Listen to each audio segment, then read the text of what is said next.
فنان ازيك. كلنا عارفين قد ايه النسب مهمة في الرسم، وفي طرق كتير جدا تاخد بيها النسب عشان ترسم رسومات بنسب مظبوطة. والنهاردة هعلمك طريقة هتساعدك جدا ان انت تظبط نسب اي رسمة بترسمها، سواء بورتريه او ستيل لايف او ايا كانت الرسمة اللي انت بترسمها. الطريقة دي هتساعدك ان انت تظبط الابعاد عشان تكون متناسقة مع بعض. الطريقة دي هي عبارة عن انك بتستخدم القلم وصباعك هي اداة قياس بالنسبة لك بالشكل ده. لو انت بترسم لايف فالشخص هيكون قاعد قدامك او التكوين هيكون قدامك، فانت بتتخلي ايدك مشدودة على الاخر بالشكل ده، وصباعك هو اداة القياس. وليكن لو هناخد مقاس الانف، بنفس الفكرة لو بتاخد مقاس العين، مثلا ناخد مقاس العين اليمين، بتخلي ايدك بالعرض وتمدها على الاخر، وصباعك ده هو اللي بيتحرك، وبداية القلم عند بداية الجزء اللي انت عايز تاخد المقاس بتاعه. طيب لو جزء مثلا اصغر من العين واصغر من المناخير، لو جزء صغير زي الشفايف اللي تحت مثلا، هنبدأ نحط ايدنا كده ونحرك ايدنا في مساحة صغيرة. طريقة تقدر تستخدمها لو انت بترسم لايف فالتكوين هيكون قدامك، ولو انت بترسم برضو من صورة هتقدر تستخدم نفس الطريقة. في الاول خالص لو هنبدأ ناخد ابعاد الاسطوانة المضلعة دي، هنعمل خط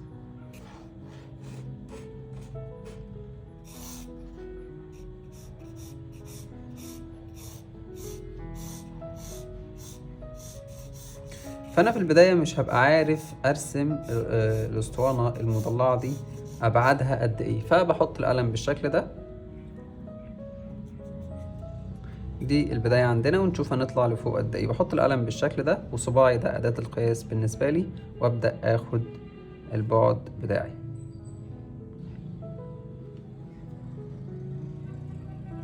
يبقى الاسطوانة هتكون فوق المساحة دي تقريبا. تمام. طيب عايز تاخد العرض بتاعها بنفس المبدأ، ابدأ خد العرض بالشكل ده.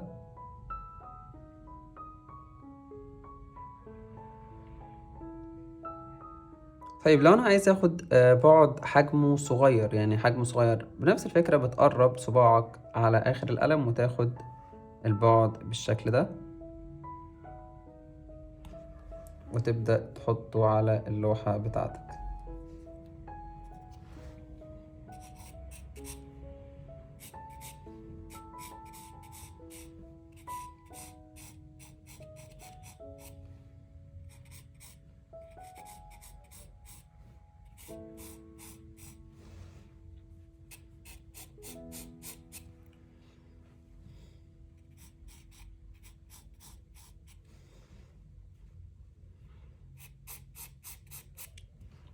طيب جزء زي الأخير ده صغير جدا، مفيش أي مشكلة.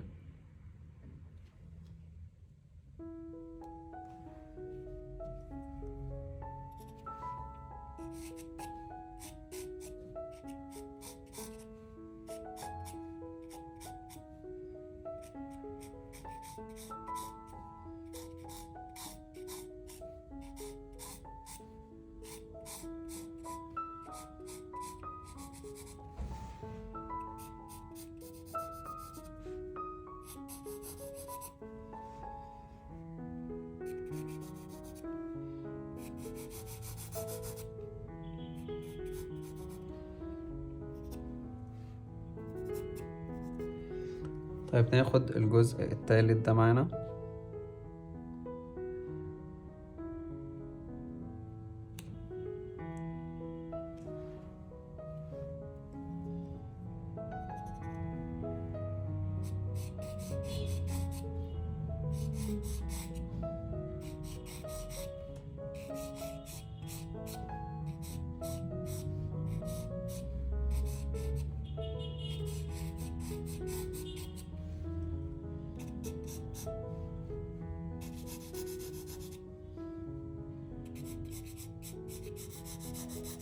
بس بكده نبقى خلصنا شرح النهاردة. استنونا في الجزء التاني إن شاء الله، هنبدأ نظلل ونرسم أشكال أكتر في الدروس اللي جاية. فما تنسوش تشتركوا في القناة عشان يوصل لكم الدروس اللي جاية.